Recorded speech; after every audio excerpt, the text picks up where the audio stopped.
Hello, hello. This is Kim Addis from Frame of Mind Coaching, and you have just joined the Frame of Mind Coaching podcast. If you tuned in last week, then you would know that we've changed things up a bit. And what we've decided to do is offer some coaching on our podcast. I've been so blessed to be introduced to this amazing person named Rosa Collado. And today we're actually doing part 3 of a 3-part coaching series with her.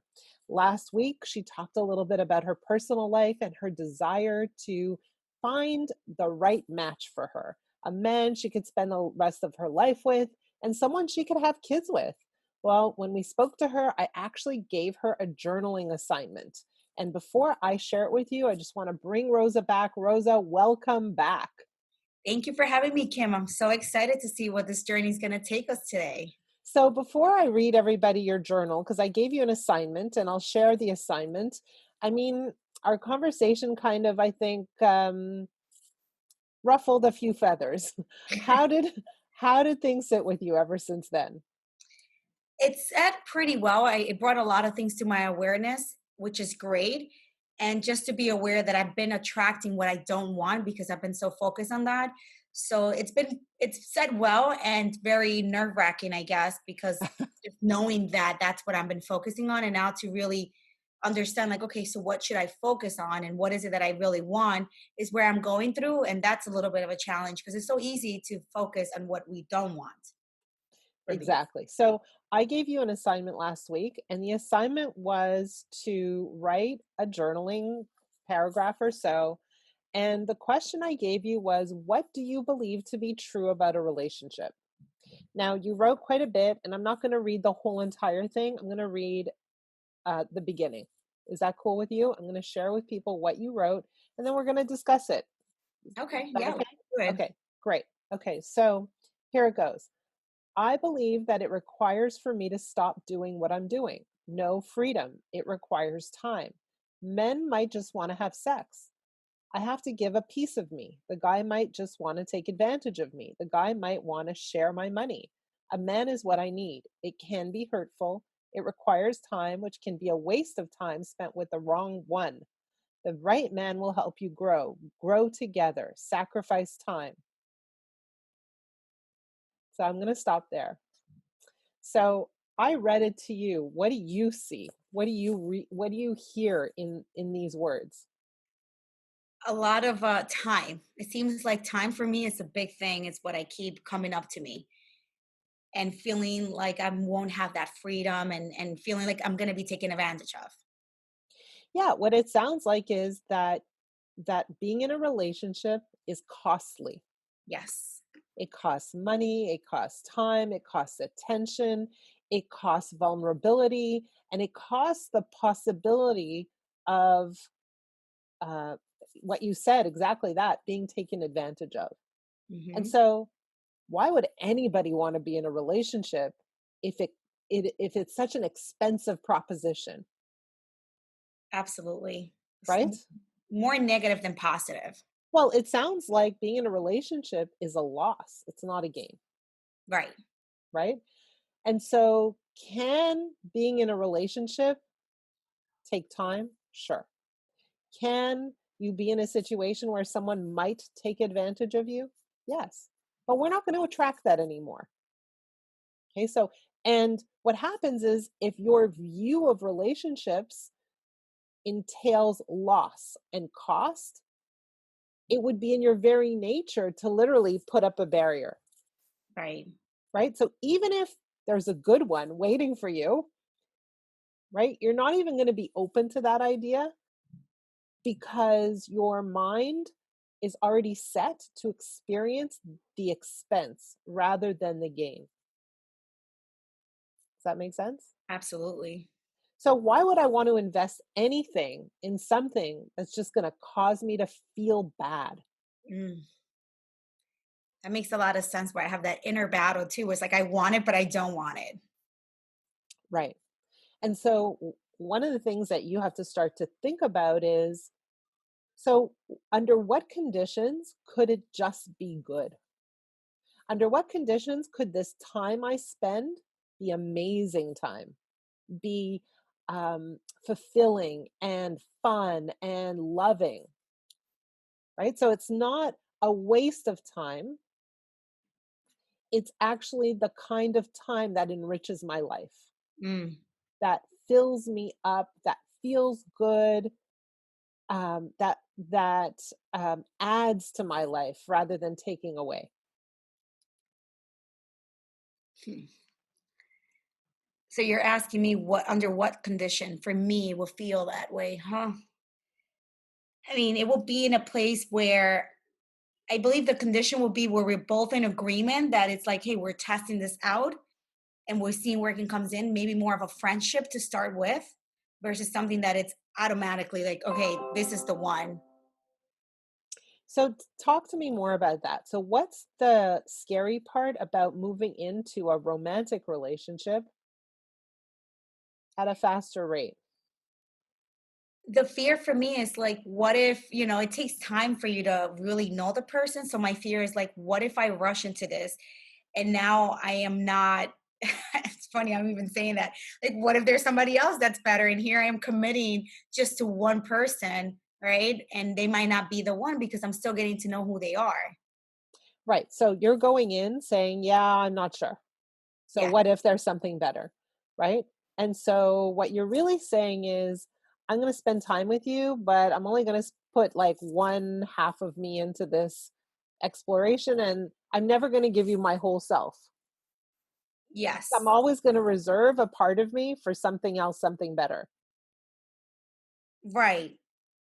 That is how I feel. Okay. So I'm going to kind of switch the gears a little bit, but it sounds to me like, what if there was a guy who said that to you? Hey, like, I mean, he doesn't say it out loud, but Right. he kind of plays it out that way. Hey, like, let's just be friends because I just want to make sure that, you're the right one and maybe there's something better out there. How Yeah, does that how does that sit with you? not very well. I would not like that. You would not like that, right? So it's interesting, right? So the very thing you don't want from someone else is the way you're planning to show up, Wow. Yeah. right? Yeah. So let's go back. So what do you need to know about a person for you to get a solid green light to move forward? What do I need from a person? I would a tough one. I don't know where my mind is like blocked with that. For me, I believe I would need someone that kind of has their own space too, where they have their life, where they're doing their own thing. And it's like, hey, I just want to kind of have a girl that I can compliment. It's not like, hey, I'm here to like I'm not gonna be the one where it's like now I'm in this place where I have to teach the person or do things with them or they're feeling like I have to be with Rosa all the time. It would be one that it's like, hey, I really like you and I want to just share more moments with you and see where this leads. Like that will make me feel more and not feeling like, well, and we need to make this work. It's like if it works, great. If not, that's also okay. So what you're saying is, and I want you to write this down, Mhm. is I'm looking for a gentle approach. I don't want it to feel forced, Yeah. right? So I'm looking for a gentle approach. I'm looking for a natural unfolding. And I'm looking for a person who has their own lives where I am not their whole lives. Yes. And I want to come together. I'm speaking for you here. You tell me if I'm right. I want to come together as partners. I don't want to be inherited. I don't want to be taken over. I don't want to be owned, Yes. right? Yes. That makes me feel so much better once you say that. Right. So what I'm really looking for, not only in a gentle process, is I'm looking for a little bit of a slow unfolding. I don't want to rush in, Hmm. right? I want it to unfold, gradually. I don't need to jump in 100%.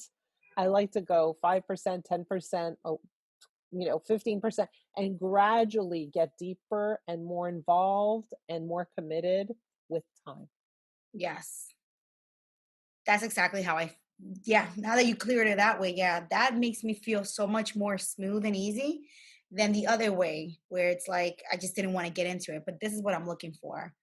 So I want to just address one more thing, and Mm, it's the whole issue of time. This whole issue of I don't want to waste my time. Okay, so I want to kind of introduce you to a new idea is that nothing is a waste of time mm, if you see it as such. mm.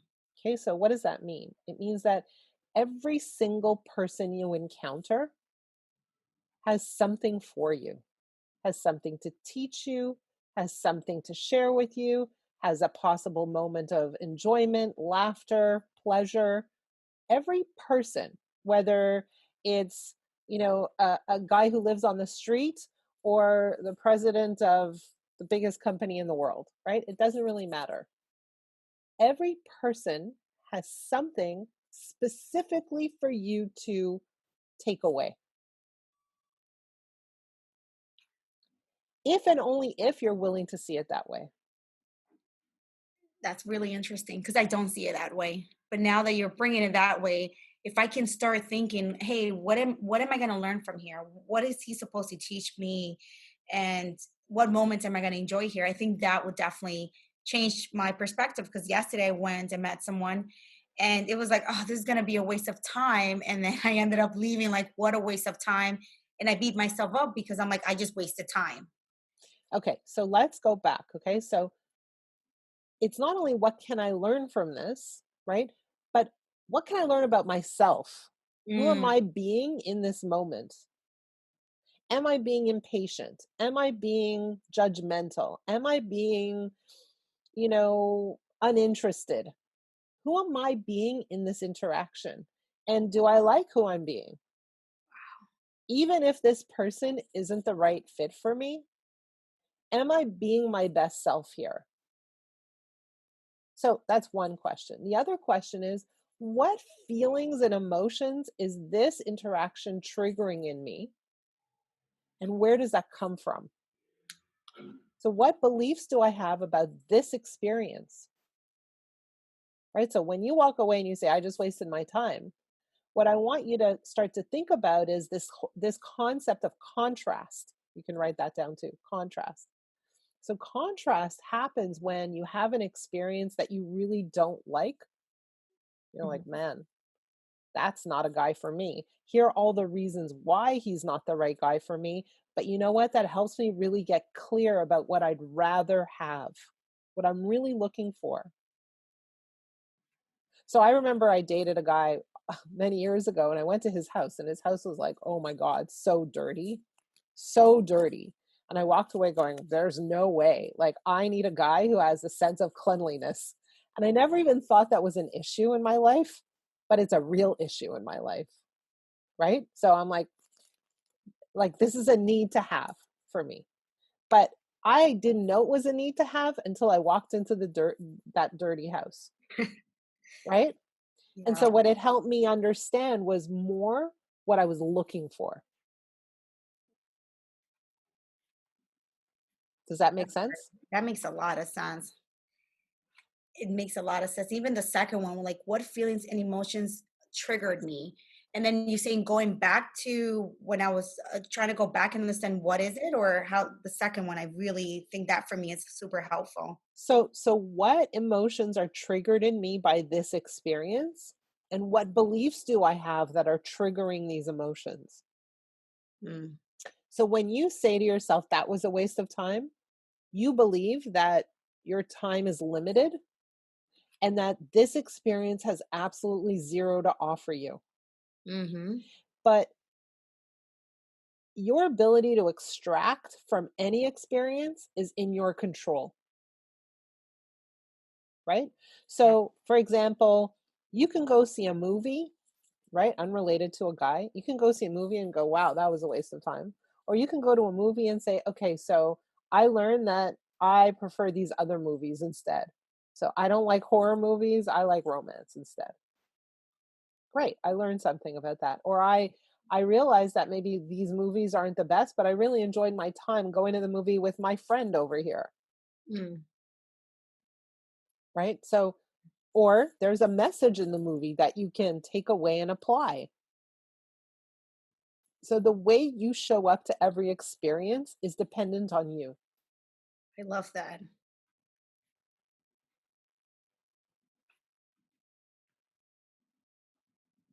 I'm just writing this down. This is great. Absolutely. I remember years and years ago, like again, I was divorced, and after I got divorced, I started dating. And because I got married so young, like dating was brand new to me, never dated before. So I remember I was on like an online dating app and I met this guy who was really super interesting. We ended up meeting in real life and I really, really liked him, but I knew he wasn't like a romantic partner for me. Mm. And so the question was, how do I keep talking to him but not have a romance? Right? And it was a little bumpy along the way, but he's one of my closest friends now, and it's been like 15 years, Wow. right? So don't look at every single person as a potential partner. And Rosa, you're in real estate, Yeah. right? What do real estate professionals do? They network, they get to know people, Mm-hmm. right? So not everything has to be a romantic yes or no. You're meeting someone. And the chances are that it's going to be a romantic yes are slim, right? Right. So meet people, enjoy the process. Absolutely. This was great. This was very eye-opening for me, not only in my relationships with men, but just my relationship in general with family and also with business. This was really eye-opening for me in terms of how I, because like you said, the way I show up is really depending on me, not on the other person. Right? And so the way you show up also will contribute to how you feel. So if Mhm. you show up and you're annoyed all the time and you're pissed off because you're wasting time, that negatively impacts your life. Yeah. That takes away from your life's experiences. That depletes your energy. That makes you less wealthy, if you will. Yeah. Right? So you want to live a wealthy life, especially someone like you. So the way you feel will create that wealth. And again, I'm not talking about financial wealth, I'm talking about the richness of your life. Yes.